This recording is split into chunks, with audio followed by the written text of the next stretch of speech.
शफाक जिंदा होता और यहाँ पर होता तो अपनी आंखों से देखता अपनी सारी जिंदगी के अज़ाब मरहूम अहमद के साथ खत्म होने वाले हैं। मेरी बच्ची जिंदा तो है ना? बच्ची जिंदा।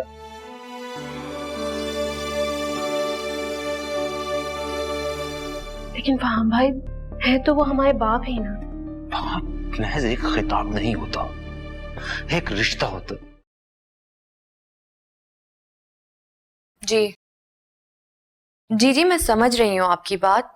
हमारी एनजीओ का बुनियादी मकसद ही औरतों के हुकूक है और उनके जहनी मसाइल।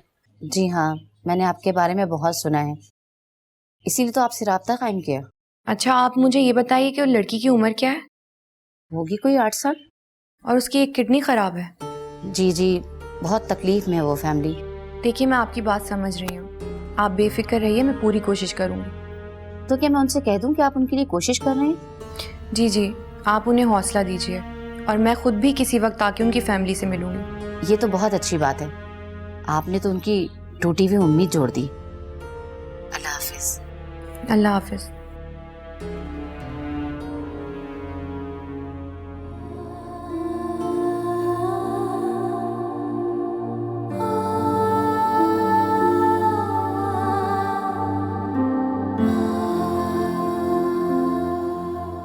कुछ लोग जिंदगी को कितनी मुश्किलों से जीते हैं। दिल चाहता है हर एक के दामन में खुशियां भर दी जाए, मगर ये तो मुमकिन ही नहीं है।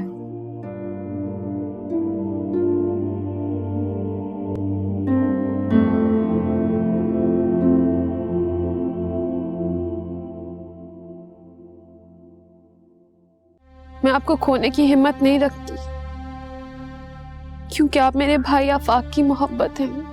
मैं तुमसे नाराज नहीं हूं मिनाल, मैं तो बस तुम्हें ये समझाना चाहती थी कि बुराई जितनी जल्दी खत्म हो सके उतना ही अच्छा है। मिनाल, मेरी ज़बान ने ऐसा ज़रूर कहा था, लेकिन मेरे दिल ने कभी भी नहीं चाहा था कि हम बिछड़ जाएं। मैं तो आपकी जुबान के ही अल्फाज सुन पाई, दिल के लफ्ज तो शायद जोहा ने सुन ली।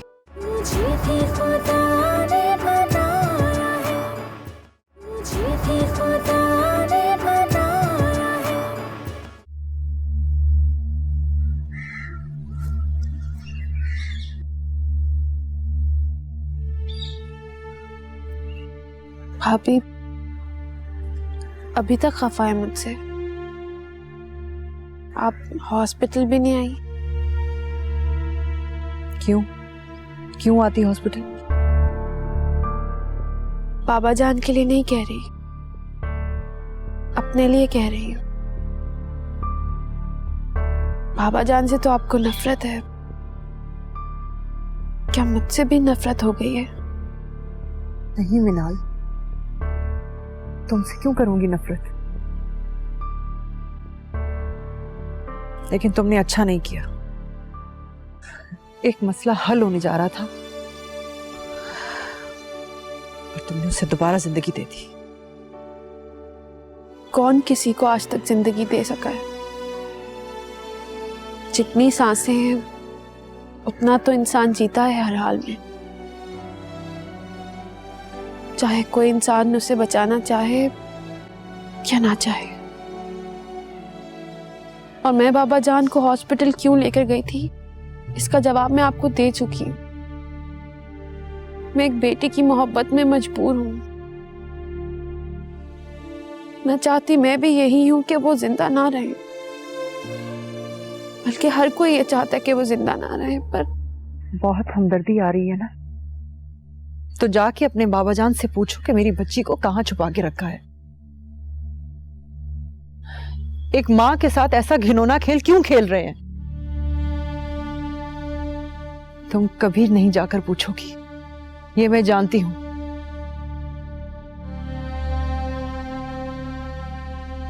मैं आपको खोने की हिम्मत नहीं रखती, क्योंकि आप मेरे भाई आफाक की मोहब्बत हैं। मैं तुमसे नाराज नहीं हूं मिनाल, मैं तो बस तुम्हें ये समझाना चाहती थी कि बुराई जितनी जल्दी खत्म हो सके उतना ही अच्छा है।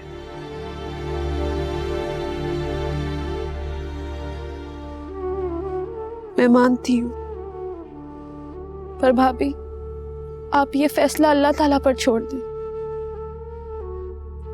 और भाभी आप मुझसे मत रूठिए। मुझे ऐसा लगा जैसे मेरे आफाक भाई मुझसे नाराज हो गए। मैं तुमसे नहीं, मैं तो कब से अपनी किस्मत से रूठी हुई हूँ, जो ना मुझे चैन से जीने देती है और ना ही मरने देती है। दुआ करो कि मुझे मेरी बच्ची मिल जाए, कम से कम मैं चैन से जी तो सकूंगी ना। मैं तो हमेशा से आपके लिए दुआ गो। मैं अल्लाह ताला से दुआ करूंगी कि आपके सारे खोए हुए सुख आपको वापस मिल जाएं। सब सुख कैसे मुमकिन है? लेकिन फिर भी शुक्रिया तुम्हारा। शुक्रिया किस बात का भाभी? मेरे इख्तियार में हो ना तो मैं किस्मत के हाथों से छीन कर आपकी बेटी को ला दूं, पर मैं क्या करूं? मुझसे तो खुद किस्मत ने सब छीना हुआ है। मैं भी अल्लाह ताला से दुआ करूंगी कि वो तुम्हें तुम्हारे सारे सुख लौटा दे।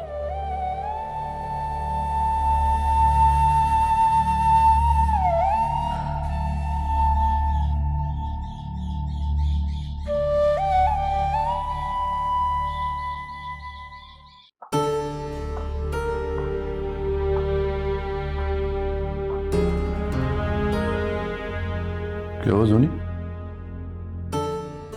नहीं, कुछ भी नहीं। नहीं, कुछ तो है।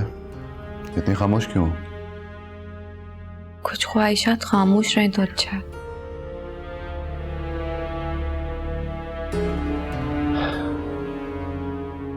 क्या मतलब? कुछ नहीं भाई, क्यों परेशान हो रहे हैं? यूं ही कह दिया। सुनी, देखो मैं तुम्हें बहुत अच्छी तरह जानता हूँ और तुम्हारी खामोशी को भी समझता हूँ। अच्छा, तो फिर बताइए कि मेरी इस खामोशी का क्या मतलब है? सुनी, तुम्हारी ये खामोशी में अक्सर देखता हूँ और अच्छी तरह समझता हूँ उसे, लेकिन यार हम कुदरत के फैसलों के आगे मजबूर हैं। लेकिन राफे, मैंने कभी आपसे शिकवा तो नहीं किया ना? क्या करें, हम एक दूसरे से किस्मत का शिकवा भी नहीं कर सकते। कभी कभी बहुत कमी महसूस होती है जब मैं उन माओं को देखती हूँ जो अपने बच्चों को अपनी आगोश में लिए बैठी होती हैं। बहुत रश्क आता है उन पर। तुम्हें क्या लगता है मैं नहीं मिस करता उसे? मैं नहीं याद करता? करता हूँ, बहुत करता हूँ, लेकिन बस फिर उसे किस्मत का फैसला समझ के सब्र कर लेता हूँ। हमारी किस्मत भी कैसी है ना राफे, कुदरत ने एक बच्ची दी और वो भी वापस ले ली। ली नहीं जूनी, वो ईमान की अमानत थी हमारे पास। हाँ, वो अमानत तो थी, मगर अमानत सही हकदार के पास नहीं पहुंची। मुझे इस बात का दुख है। सही कह रही हो। ईमान बेचारी पता नहीं कहां कहां दर बदर भटक रही है। उसे तो ये भी नहीं पता कि उसकी बच्ची जिंदा भी है या। राफे, आप प्लीज इंस्पेक्टर कबीर से जाकर मिलें और उनसे कहें कि वो उस बच्ची को बाजियाब करवाए उस शैतान से। प्लीज कुछ करें। ओके, मिलूंगा मैं। Okay, thank you.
फहाम, आ गए आप?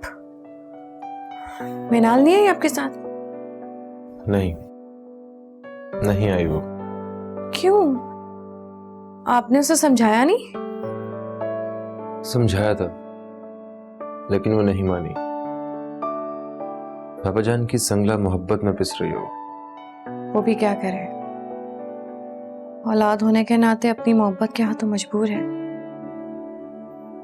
जिस शख्स के लिए आंसू बहा रही है ना, उसे कुछ हासिल होने वाला नहीं है वहां से। अपने ही आंसुओं में खुद बह जाएगी वो। अल्लाह रहम करेगा।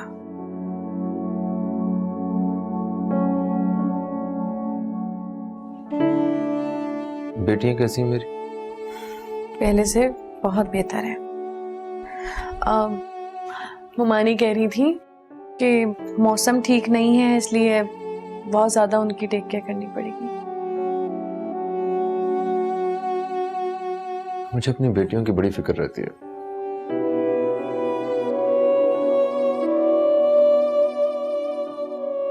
और इफ्रा की स्कूलिंग भी स्टार्ट होने वाली है। बस एक दफा ये मामला ठीक हो जाए। अल्लाह करे कि सब कुछ जल्दी ठीक हो जाए। अम्मा जान कहाँ है? हॉस्पिटल में है वो भी। वो भी तो एक शौहर परस्त औरत है, उस बेवफा शख्स के इर्द गिर्द घूम रही है, जो एक शौहर तो है मगर अपने मर्तबे पे नहीं है। अम्मा जान ने भी बहुत दुख झेले और अभी तक अपने शौहर का दामन पकड़े उनके साथ खड़ी हैं। तो क्या करती वो? इस बुढ़ापे में कोई फैसला ले लेती? नहीं, मेरा ये मतलब नहीं था। मैं सिर्फ इतना कहना चाह रही हूँ कि अम्मा जान जितना बाबा जान के करीब रहेंगी उतना ही दुखी रहेंगी, क्योंकि बाबा जान ना कभी मिनाल को वो मोहब्बत दे सकते हैं जो एक बाप अपनी बेटी को देता है, और ना ही अम्मा जान को वो इज्जत जो एक शौहर अपनी बीवी को देता है।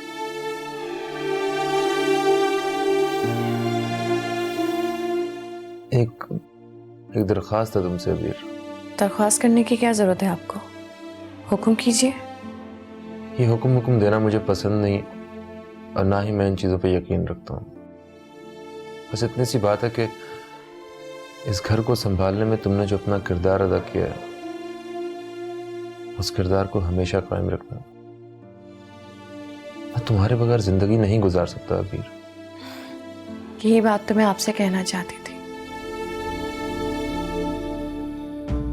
कि आप कभी भी मेरा साथ मत छोड़िएगा, चाहे कितना भी बुरा वक्त आ जाए।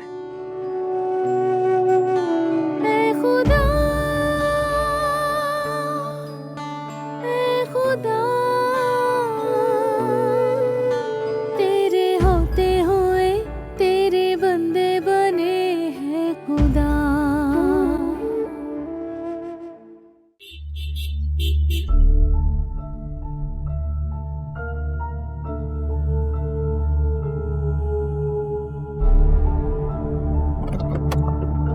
मिनाल,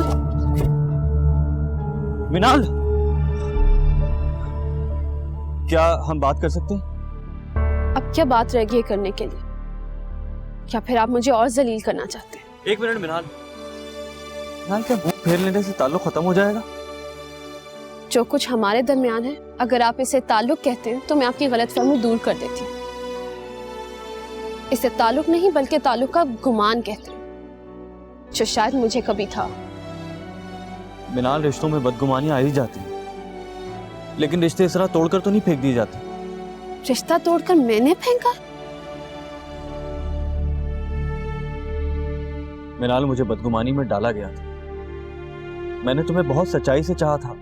फिर तो शायद सलमान आप चाहत के मायने नहीं समझते, या फिर बदगुमानी के। समझता हूँ, सब समझता हूँ, लेकिन दरमियान में जोहा। हमारे दरमियान जोहा? यही तो मैं आपको समझाना चाह रही हूँ सलमान। सच्ची मोहब्बत के बीच में भी सिर्फ मोहब्बत ही होती है, नफरत नहीं आ जाती। और चाहने वालों के बीच में अगर नफरत आ जाए तो इसका मतलब उनके बीच में कुछ था ही नहीं, वो जगह खाली थी किसी के लिए भी, वहां कोई भी आ सकता था। मिनाल, क्या तुम्हें याद नहीं कि हमने एक साथ मोहब्बत में वक्त गुजारा। हम एक दूसरे की खामियां नहीं ढूंढते थे। ये बात अपने दिल से पूछिए कि मैंने आप में हमेशा से क्या ढूंढा। अपने लिए मोहब्बत और उस मोहब्बत का एतबार। हाँ तो वो एतबार दिया तो है मैंने तुम्हें। वो ताल्लुक, हमारा मुकद्दस रिश्ता, और उस मुकद्दस रिश्ते को तोड़ने की धमकी किसने दी थी? ऐसे नहीं होता सलमान। मैं मानती हूँ कि मैंने ये दुनिया ज्यादा नहीं देखी, लेकिन समझी बहुत है। चाहने वालों की जुबान पर भूले से भी बिछड़ने के अल्फाज नहीं आते, लेकिन आपके आ गए थे। मिनाल, मेरी जबान ने ऐसा जरूर कहा था, लेकिन मेरे दिल ने कभी भी नहीं चाहा था कि हम बिछड़ जाएं। कि मैं क्या करूं सलमान, मैं तो आपकी जुबान के ही अल्फाज सुन पाई। दिल के लफ्ज तो शायद जोहा ने सुन लिए। अब अगर जोहा का नाम तुम्हारी जुबान पर आ ही गया, मुझे कुछ कहने का मौका दोगी? अभी नहीं, मैं बाबा जान को देखने के लिए जा रही हूँ। फिर कभी नहीं मिनाल।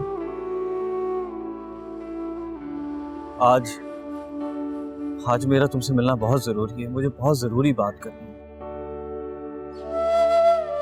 क्या तुम मुझसे मिलने ऑफिस आ सकती हो प्लीज? आ जाऊंगी। थैंक्स मिनाल, मैं कॉल करूंगा।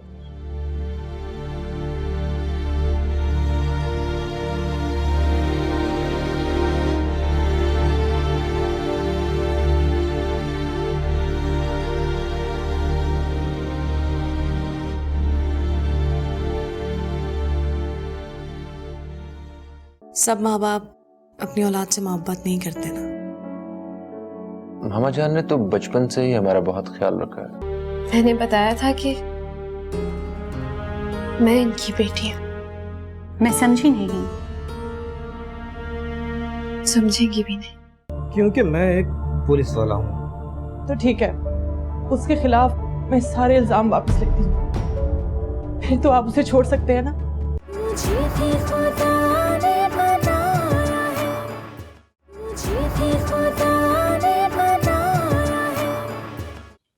जी ममानी, आप उसे सिरप पिला दें, वो बेहतर हो जाएगी। हाँ हाँ, परेशान होने की ज़रूरत नहीं है। हमने डॉक्टर से बात की थी तो उन्होंने भी यही कहा था कि मौसम ऐसा चल रहा है तो थोड़ी सी तबीयत ऊंच नीच हो जाती है। आप घबराएं नहीं। ठीक है, अगर कोई बात हो तो मुझे फ़ौरन फ़ोन करके बता दीजिएगा। मैं और फ़हाम अभी यहीं पर ही हैं। अल्लाह हाफ़िज़। ये देखो, मैं ब्रिया और इफ्रा के लिए क्या लेके आया हूँ। क्या फ़हाम, आप कुछ ना कुछ उनके लिए लेकर आते ही रहते। क्या जरूरत थी आपको फजूल खर्ची करने की? औलाद की खुशी के लिए ना तो ख्वाहिशों की कोई लिमिट होती है और ना ही कीमत का डर होता। जब देखें आप कुछ ना कुछ उनके लिए लाते रहते हैं। मैं कभी कभी ये सोचती हूँ कि आप अपनी औलादों से इतना प्यार क्यों करते हैं। मेरा ख्याल है कि सभी माँ बाप करते हैं।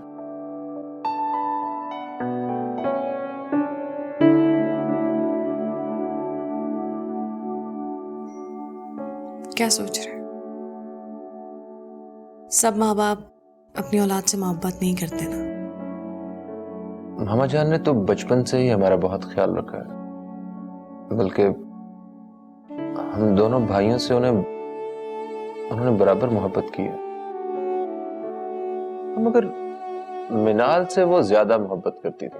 इसलिए कि माओ को बेटियों से जरा ज्यादा मोहब्बत होती है। मैंने तो सुना है कि माएं बेटों को ज्यादा प्यार करती हैं। बेटों से बाप ज्यादा मोहब्बत करते हैं क्योंकि वो आगे जाके उनका सहारा बनते हैं। अच्छा, तो बेटियां सहारा नहीं बनती क्या? हमारे माशरे में बेटियों को ज्यादातर बोझ समझा जाता है। नहीं तो मैं तो उन्हें बोझ नहीं समझता, मैं तो सहारा समझता हूँ। उनके मासूम चेहरों में मुझे जिंदगी नजर आती है। इसलिए कि आपकी बात और है। क्यों भाई, मेरी बात क्यों हो रहा है ना फर्क, बहुत फर्क है। हर बाप के सोचने की सतह अलग होती है, लेकिन माँ अपने सारे बच्चों को एक ही तरीके से प्यार करती है। भाई माँ हो ना तुम, तो इसीलिए माँ के हक में बात कर रही हो। इस तरह तो आप भी बाप हैं, आप भी तो बाप के हक में बोल रहे हैं। चाय पियेंगे? हाँ, अगर अच्छी सी चाय बना के पिला दो तो। ओके, मैं अभी लाती हूँ।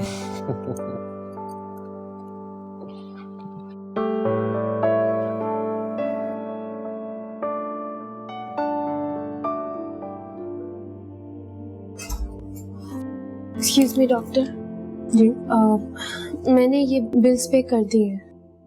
आपके पेशेंट क्योंकि बोल नहीं सकते इसलिए उन्होंने कुछ लिख कर दिया है। इसमें लिखा है कि मेरे मैनेजर को बुलाइए और वो ही मेरे सारे बिल अदा करेंगे और किसी और को मेरा अटेंडेंट ना रहने दिया जाए। आपने बताया था ये आपके बाप हैं? मैंने बताया था कि मैं इनकी बेटी हूँ। मैं समझी नहीं। समझेंगी भी नहीं। बहरहाल आप यहाँ रुक नहीं सकती, अलबत्ता इसमें मैनेजर का नाम और नंबर लिखा है, आप उन्हें कांटेक्ट करके यहाँ बुलवा लीजिए।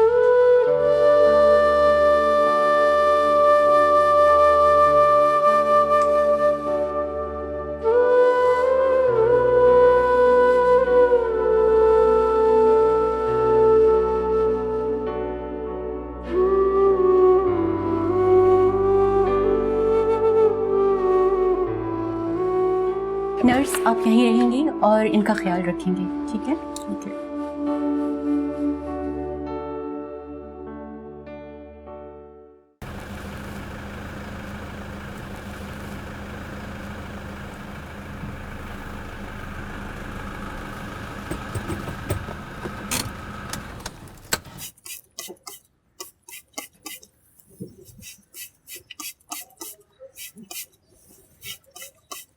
हेलो धोनी।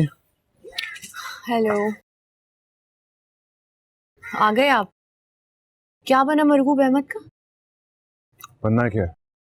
ढीठ इंसान जिंदगी मौत से लड़ रहा है लेकिन अपनी किसी औलाद को अपने करीब नहीं आने दे रहा। अच्छा, यार देखा जाए ना, मरगूब अहमद को हर रिश्ता इतना प्योर, इतना सच्चा मिला है ना, लेकिन कितना बदनसीब इंसान है ये। एक एक करके सब रिश्तों को ठुकरा दिया इसने। हाँ, बेटे कितने ताबेदार हैं, बेटी जान छिड़कने वाली और वफादार बीवी, मगर दौलत के घुमंड ने उसे कभी अपने रिश्तों के करीब नहीं आने दिया।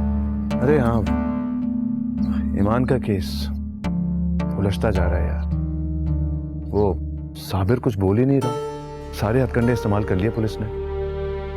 महबूब अहमद की किस्मत देखें, उसके मुलाजिम भी कितने वफादार हैं। वो मुलाजिम थोड़ी है उसका, किराए का गुंडा है, पैसे लेके जुर्म करता है उसके लिए। अब क्या होगा राफिक? होना क्या है? इंस्पेक्टर कबीर से बात की है मैंने, वो भी उसके साबिर के एतराफ़ जुर्म का इंतजार कर रहे हैं। देखते हैं, ना फ्रेश हो जाता। हाँ,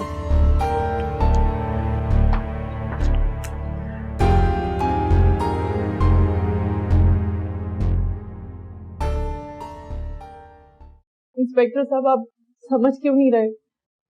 उसका ज़मीर जाग उठा है। मेरा दिल कहता है वो मेरी बच्ची मेरे हवाले जरूर कर देगा। देखें, वो एक मुजरिम है और मैं एक पुलिस वाला। उस मुजरिम के दिल की बात, उसकी आंखों में जो कुछ मैं देख रहा हूँ या समझ रहा हूँ, आप नहीं समझ सकते। अगर एक माँ की आंख जो देख रही है वो आपको दिखाई नहीं देता, आप जज्बाती हो रही हैं। और आपको मेरे जज्बात से कोई फर्क नहीं पड़ता। क्योंकि मैं एक पुलिस वाला हूँ। तो ठीक है, उसके खिलाफ मैं सारे इल्जाम वापस लेती हूँ, फिर तो आप उसे छोड़ सकते हैं ना? इल्जाम भले ही आपके हों, लेकिन उसके खिलाफ केस नसीरुद्दीन ने कर रखा है। हाँ, अगर वो केस वापस ले लेते हैं तो मैं उसे छोड़ सकता हूँ। ठीक है, समझ गई।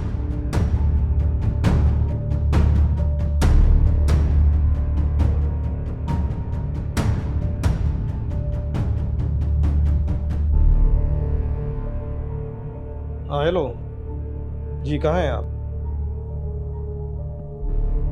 मुझसे जल्दी मिलें। एक बहुत अहम जिम्मेदारी है जो सिर्फ आप ही निभा सकते हैं। ओके।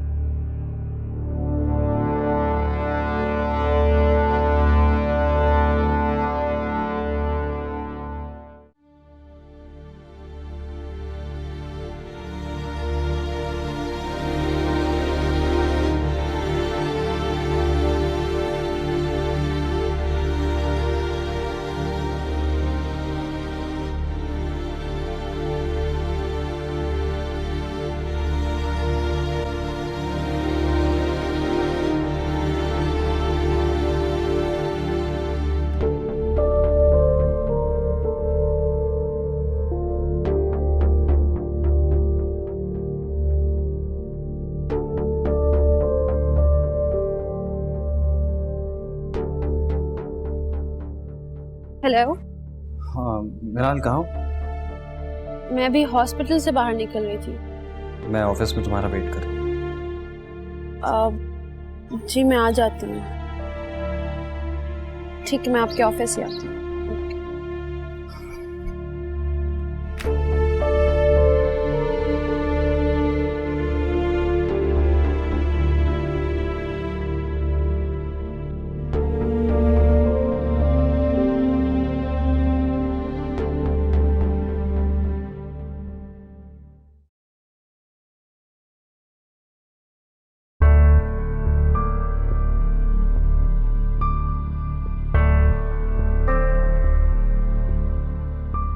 अबीर, जी भाभी। फाहम कहाँ है? फाहम तो कहीं बाहर गए हैं, लेकिन बता के नहीं गए कहाँ जा रहे। क्यों, कोई काम था? हाँ, बात यह है कि एक हल निकल आया है। इंस्पेक्टर कबीर ने कहा है कि वो मेरे कहने पर साबिर को आज़ाद नहीं कर सकता, क्योंकि नसीरुद्दीन अंकल ने उस पर ये केस किया है। सारे इल्ज़ामात भी उन्हीं के लगाए हुए हैं, और अगर वो ये केस वापस ले लेंगे तो तभी साबिर आज़ाद हो सकता है। लेकिन भाभी आप ऐसा क्यों चाहती हैं? अबीर, साबिर ने मुझसे वादा किया है कि अगर मैं उसे आज़ाद करवा दूंगी तो वो मेरी बच्ची मुझे वापस दिला देगा, वरना वो मुझे कभी उसका पता नहीं बताएगा। वो सब तो ठीक है भाभी, पर ये भी तो हो सकता है कि वो अपनी आज़ादी के लिए झूठ बोल रहा हो। कुछ भी हो, मैं ये सब कुछ अपनी बेटी के लिए कर रही हूँ। तुम फाहम से कहना कि वो नसीरुद्दीन अंकल से बात करें, क्योंकि मेरी बात वो नहीं सुनेंगे। लेकिन फाहम क्या बात करेंगे उनसे? यही कि वो केस वापस ले लें, और ये उनका एहसान होगा मुझ पर। अबीर, तुम भी मुझ पर एहसान करो। मैं पहले ही बहुत तड़प चुकी हूँ।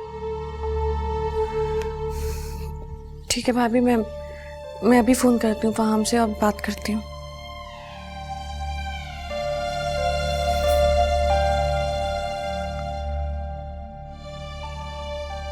पहले तो जा रही है, उठा नहीं रहे।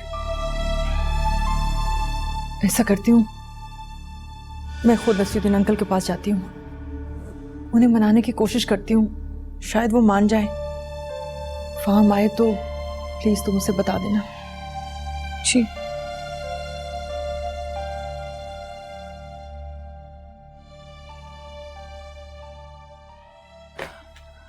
फाहम, मैं तुम्हारे पास ही आई थी, वो मेरी अबीर से बात हुई है। अभी आप इतनी घबराई हुई क्यों लग रही हैं? वो इंस्पेक्टर कबीर, मेरी उनसे बात हो गई है, मैंने उन्हें कायल भी कर लिया है, लेकिन वो कह रहे हैं कि साबिर पर केस नसीरुद्दीन अंकल ने किया है और वही ये केस वापस ले सकते हैं। ओहो भाभी, मैंने आपको समझाया भी था, आपने फिर वही किया। फाहम, वो मान गया है कि वो मुझे मेरी अदन वापस कर देगा, लेकिन आजाद होने के बाद। अब तुम मेरे साथ नसीरुद्दीन अंकल के घर चलो, उन्हें समझाने के लिए कि वो ये केस वापस ले लें मेरी खातिर। एक्चुअली मैं अबीर को लेने आया था, मेरा फोन गिर गया था, काम नहीं कर रहा। फोन गिरने से पहले एक्चुअली ममानी का मुझे फोन आया था, वो कह रही थी कि बेटी की तबीयत खराब है। ये सुन के मेरे हाथ से फोन गिर गया और खैर आप चलें, मैं नसीर अंकल को फोन पे समझाता हूँ, मैं उनसे बात करता हूँ। ठीक है, मैं नसीरुद्दीन अंकल के घर जा रही हूँ।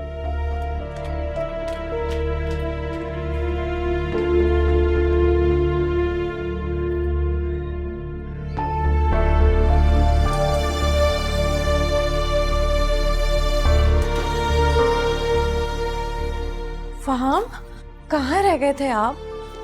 कितनी देर से मैं आपको कॉल्स कर रही हूँ, आप फोन क्यों नहीं उठा रहे थे? अभी ईमान भाभी?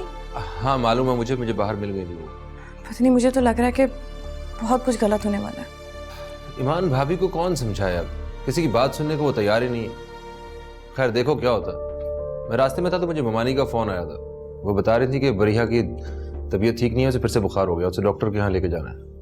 फिर से बुखार हो गया? मेरी तो समझ में नहीं आ रहा है बार बार बुखार क्यों हो रहा है। अब अगर आप मुझे फोन पे बता देते तो मैं हो ही आती ना घर से। ममानी से जब बात कर रहा था तो हाथ से मेरा फोन गिर गया था। खैर मुझे समझ नहीं आ रही थी, मैं सीधा यहीं चला आया। अभी डॉक्टर के पास जा रहे हैं, वापसी में फोन ठीक करवा लेंगे। लेकिन ईमान भाभी? हाँ वो सब मुझे पता है। अब तुम ही मुझे बताओ, मैं नसीर अंकल को क्या फोन करूं कि एक मुजरिम को आजाद करवा दे? कल को उसने कुछ ऐसा वैसा किया तो सब मेरी नासमझी का सबूत देंगे। वो सब ठीक है, लेकिन ईमान भाभी को भी तो देखना है ना, उनका भी तो ख्याल रखना है। हाँ तुम पहले घर तो चलो, वो नसीर अंकल के पास गई होंगी, नसीर अंकल बेहतर समझते हैं उन्हें क्या करना। हमें भैया को डॉक्टर के पास लेके जाना है पहले। चलिए।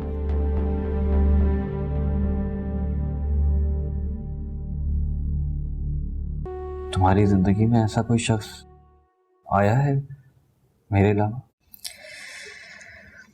नहीं, मेरी जिंदगी में आपकी तरह कोई वाकया पेश नहीं आया। एक ही शख्स का दुख बहुत था। मैंने तुम्हें बहुत दुख दिया है मिनाल। मुझे भी खुदा ने बनाया है, मुझे भी खुदा ने बनाया है।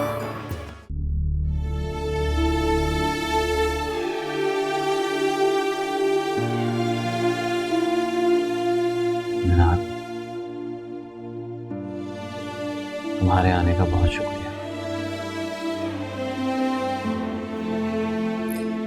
शुक्रिया आप दिल से अदा करें या फिर फॉर्मेलिटी पूरी करें? दिल से कह रहा हूं, और अगर यकीन करो तो मेरी जिंदगी में दोबारा आने का शुक्रिया।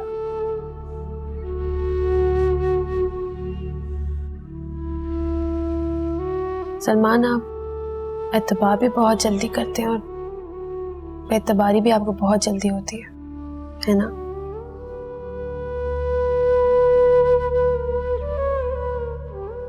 कैसे जानती हो सब कुछ मेरे बारे में? हम जिसे चाहते हैं ना, उसके बारे में मुकम्मल जानना चाहते हैं। मगर मैंने तो ये अंदाजा लगाया है मिनाल कि हम जब किसी के बारे में बहुत ज्यादा जान लेते हैं तो उसकी कशिश हमारे लिए खत्म हो जाती है। ऐसा हर एक के साथ तो नहीं होता, और कुछ लोगों के साथ ऐसा भी होता है जिन्हें जितना समझते जाओ वो उतने पुरकशिश होते जाते हैं। क्या तुम्हारी जिंदगी में ऐसा कोई शख्स आया है मेरे अलावा? नहीं, मेरी जिंदगी में आपकी तरह कोई वाकया पेश नहीं आया। एक ही शख्स का दुख बहुत था। मैंने तुम्हें बहुत दुख दिया है मिनाल, कुछ जोहा की वजह से और कुछ अपनी वजह से। तुम्हें तो मुझसे नफरत हो गई होगी। नफरत नहीं हुई आपसे, बस मोहब्बत और सच्चाई पर से एतबार उठ गया। एतबार तो मेरा भी उठ गया था मिनाल, लेकिन जब तुमने एहसास दिलाया तो मैंने गौर किया, सच और झूठ को समझने की कोशिश की। फिर क्या समझ में आया? समझ में आया कि मोहब्बत वो नहीं जो नजर आती है, बल्कि मोहब्बत वो है जो महसूस होती है, जैसे तुम्हारी मोहब्बत। क्या सोच रही हो? एतबार नहीं आ रहा। सलमान, मुझे इन दिनों इतने दुख मिले हैं कि अब कोई सुख मिलता भी है तो मुझे यकीन नहीं आता।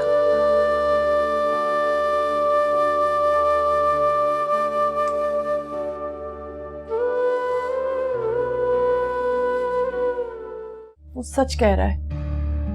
मुझे तो सिर्फ अपनी बच्ची वापस चाहिए, फिर उसके बाद उसे कोई सजा दिलवाने का कोई जवाब नहीं रहता। वो कह रहे थे कि मैं ईमान के आंसू देख नहीं सका। मैं पहले साबिर से बात करूंगा, फिर कोई आगे फैसला करूंगा। अब क्या कह सकते हैं फाहम? अगर उन्होंने ये कहा है तो कुछ सोच समझ के ही फैसला लिया होगा। तो फिर मैं तुम पे कैसे भरोसा करूं? आपकी तो मजबूरी है, क्योंकि आपको बच्ची हर हाल में चाहिए। तो क्या गई वो नसीरुद्दीन साहब के घर, और वो भी बेचारे क्या करते हैं यार, मजबूर हो गए केस वापस लेने पर।